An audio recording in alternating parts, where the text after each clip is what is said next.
మార్కెట్లో నకిలీ వస్తువులు ఎలా చలామణి అవుతున్నాయో సొసైటీలో మనుషుల మధ్య అలాగే నకిలీగాళ్ళు కూడా చలామణి అవుతున్నారు. సాధారణంగా తప్పు చేసే వ్యక్తుల్ని గుర్తించి శిక్షించేది పోలీసులు. కానీ ట్రెండ్ మారింది. పోలీసుల్లాగా నకిలీలు అవతారం ఎత్తుతున్నారు. అంతేకాదు, ఊరుకూరుకునే ప్రజల్ని భయపెడుతున్నారు, బెదిరిస్తున్నారు. ఆఖరికి వీళ్ళు నకిలీ పోలీసులు అని ప్రజలే గుర్తించి పోలీసులకు అప్పజెప్పాల్సిన పరిస్థితి. తాజాగా విశాఖ ఎయిర్పోర్ట్ పోలీస్ స్టేషన్ పరిధిలో ఒక నకిలీ పోలీసును కూడా గుర్తించారు ప్రజలు.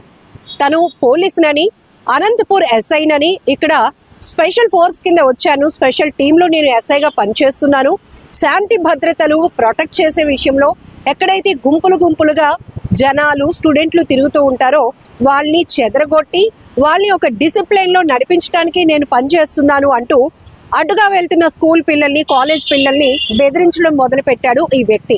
ఇంతకీ ఎవరు నువ్వు అని ప్రశ్నిస్తే, నన్నే అడుగుతారా, నేను ఎస్ఐని, కావాలంటే నా ఐడి కార్డ్ చూడండి అంటూ కూడా చూపించాడు. ఇంతకీ ఐడి కార్డ్ చూస్తే డీటెయిల్స్ ఏమున్నాయి? బి దుర్గా ప్రసాద్ అని, చెస్ట్ నెంబర్ 32 అని, అనంతపూర్ తను వర్క్ చేస్తున్న ప్లేస్ అని రాస్తుంది. అనంతపూర్లో నువ్వు ఎస్ఐ అయితే విశాఖలో నీకు పనేంటి అని అక్కడే ఉన్నటువంటి ఒక జర్నలిస్ట్ రవి అనే వ్యక్తి ఆయన్ని క్వశ్చన్ చేశాడు. నువ్వెవరు నన్ను ప్రశ్నిస్తున్నావు అన్నారు. జర్నలిస్టులకి సాధారణంగా తెలుసు, విశాఖ పరిధిలోనే కాదు, ఏ ప్రాంతంలో పనిచేసే జర్నలిస్టుకైనా ఆ పరిధిలో ఉన్నటువంటి పోలీస్ స్టేషన్లో ఎస్ఐగా, సిఐలుగా, అలాగే కానిస్టేబుల్స్గా పనిచేస్తున్న వాళ్ళు ట్రాఫిక్ డిపార్ట్మెంట్లో, క్రైమ్ డిపార్ట్మెంట్లో ఎవరు విధులు నిర్వహిస్తున్నారు అని ఒక ఐడియా కంపల్సరీగా ఉంటుంది. మిమ్మల్ని ఎప్పుడూ కూడా మేము ఇక్కడ చూడలేదు అని అతన్ని క్వశ్చన్ చేసినప్పుడు అతను రివర్స్ అవ్వడం మొదలుపెట్టాడు. ఇంతలోనే లోకల్గా ఉన్నటువంటి పెందుర్తి పోలీసులకు ఇన్ఫర్మేషన్ ఇచ్చి చేయడమే కాదు, ఇటుగా వెళ్తున్నటువంటి స్టూడెంట్స్ ని కూడా అతను బెదిరిస్తున్నాడు అని ఇమీడియట్ గా పోలీసులకు సమాచారం ఇచ్చి ఈ నకిలీగాడిని అప్పచెప్పడం జరిగింది. ఇప్పుడు కేసు విచారణలో అతని పైన చాలా కేసులు కూడా ఉన్నట్లు వాస్తవం బయటపడుతోంది.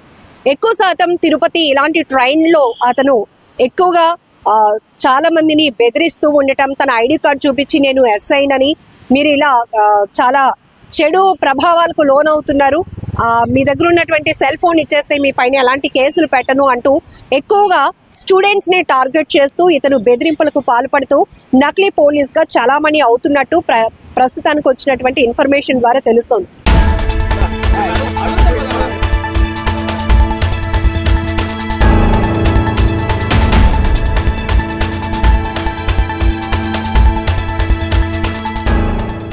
మీ అందరికీ బాగా తెలుసు, చాలా సందర్భాల్లో మేము event deputy CM Pawan Kalyan గారి పర్యటనలో కూడా ఒక వ్యక్తి నకిలీ డిఎస్పీగా అవతారం ఎత్తి ఎంత హల్చల్ చేశాడో ఆ తర్వాత పోలీసులు కూడా గుర్తించి విస్తుపోయిన పరిస్థితి.